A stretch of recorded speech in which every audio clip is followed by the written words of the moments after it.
আমাদের ঠিক আমেরিকা থেকে আরেকজন ভাই প্রশ্ন করেছেন, সালাতুত তাসবি বলে একটা নামাজ আছে, এখন উনি জানতে চেয়েছেন আসলে এটা কোরআনে এবং সুন্নাহ কতটুকু আছে বা এটা পড়ারই বা নিয়ম কি সে সম্পর্কে। সালাতুত তাসবিহ ব্যাপারে যতগুলো হাদিস, প্রায় সব হাদিসই অত্যন্ত দুর্বল। একটা হাদিসকে মুহাদ্দিসিনরা সনদগতভাবে হাসান বা গ্রহণযোগ্য বলেছেন, এটা হলো সনদের ব্যাপার। মতন অর্থাৎ অর্থ মর্মের দিক থেকে যেটা সমস্যা, সেটা হলো সালাতুত তাসবিহ যে ভাষায় বলা হয়েছে এবং যে পদ্ধতি, দুটোর একটাও ইসলামের সুন্নাতের অন্য কোনো বিষয় দ্বারা প্রমাণিত নয়। চাচা আপনাকে এমন একটা বিষয় শিক্ষা দেবো, এইটা এই ধরনের ভাষায় রাসূল সাল্লাল্লাহু আলাইহি ওয়াসাল্লাম অন্য কোনো হাদিসে তো চাচার সাথে কথা বলেননি। জীবনে প্রতিদিন করবেন, না হলে মাসে, না হলে সপ্তাহে, না হলে জীবনে, এই ধরনের এই ভাষাগুলো অন্য কোনো হাদিস দ্বারা, হ্যাঁ, রাসূলুল্লাহ সাল্লাল্লাহু আলাইহি ওয়াসাল্লামের ভাষা, প্রকাশ ভঙ্গি, তার কথা বলার ভঙ্গি, ইবাদত শিক্ষা দেওয়ার ভঙ্গি, এটার সাথে এটা মেলে না। এরপরে গুনে গুনে গুনে গুনে তাসবিহ পড়ার কর্ম মেলে না। এই জন্য অনেক ফকিহ মুহাদ্দিস বলেছেন এই হাদিস অধিকাংশই জয়ীফ। একটা হাদিসের সনদ কিছুটা গ্রহণযোগ্য হলেও মতন অর্থের দিক থেকে এটা মুনকার অর্থাৎ আপত্তিকর। এরপরও যেহেতু সনদ একটা গ্রহণযোগ্য আছে, এজন্য কোন কোন ফকিহ মুহাদ্দিস এটাকে বলেছেন এটা আমল করা যাবে।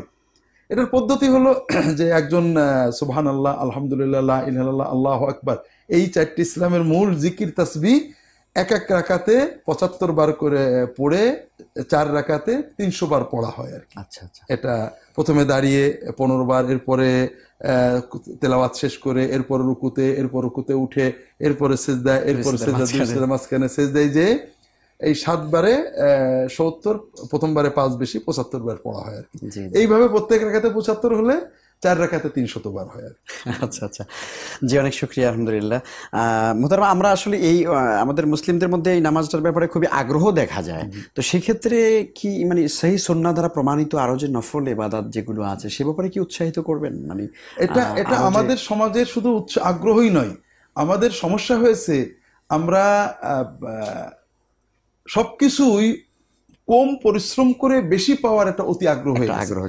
এই অতি আগ্রহ ইসলাম দূর করেছে। নিয়মিত আমল অল্প হলেও এটা আমাদের স্পিরিচুয়ালি যত লাভ হয়, আল্লাহর কাছে তত বেশি সওয়াব হয়।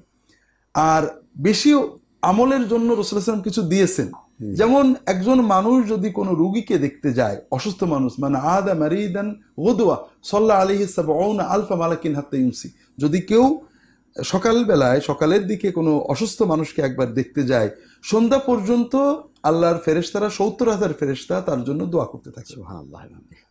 এরকম সামাজিক কর্ম, মানুষের সেবা, এগুলোর ভিতরে ব্যাপক সওয়াব আছে। আমরা আবার এগুলো চিন্তা করি, এগুলোকে দুনিয়াবি কাজ মনে করি। আর তাসবিহ তাহলিল নিয়মিত করাটা হলো, নফল ইবাদত নিয়মিত করাটাই হলো সবচেয়ে বড় সওয়াবের কাজ, যেটা রাসূল সাল্লাল্লাহু আলাইহি ওয়াসাল্লাম বলেছেন। আমরা এগুলোর দিকে মন দিই।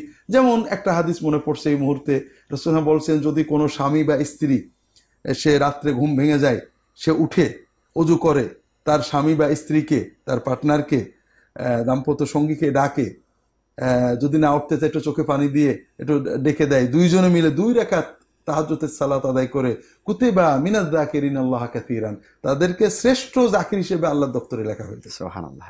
দুজনে মিলে একসাথে গভীর রাতে সালাত আদায় করা যে বরকত পাওয়া যায়, এটা অতুলনীয়। এগুলো নিয়মিত করার চেষ্টা করলে অনেক বেশি কল্যাণ হবে। রোজা অবস্থায় কানে ড্রপ দেওয়া যাবে কিনা?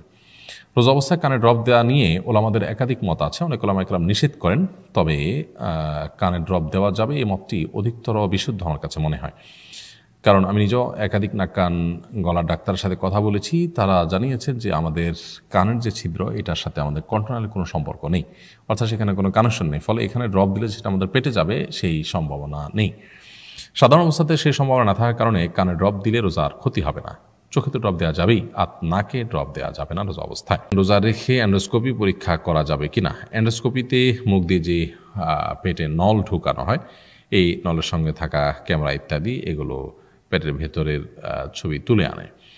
তো এখানে যখন এটা পেটের ভিতরে যাবে, তখন এটার সাথে থাকা মেডিসিন ইত্যাদি আপনার পেটে যাবে। সেজন্য আসলে রোজা রেখে অ্যান্ডোস্কোপি করা উচিত নয়, বরং অন্য কোনো সময় অ্যান্ডোস্কোপি করা যেতে পারে।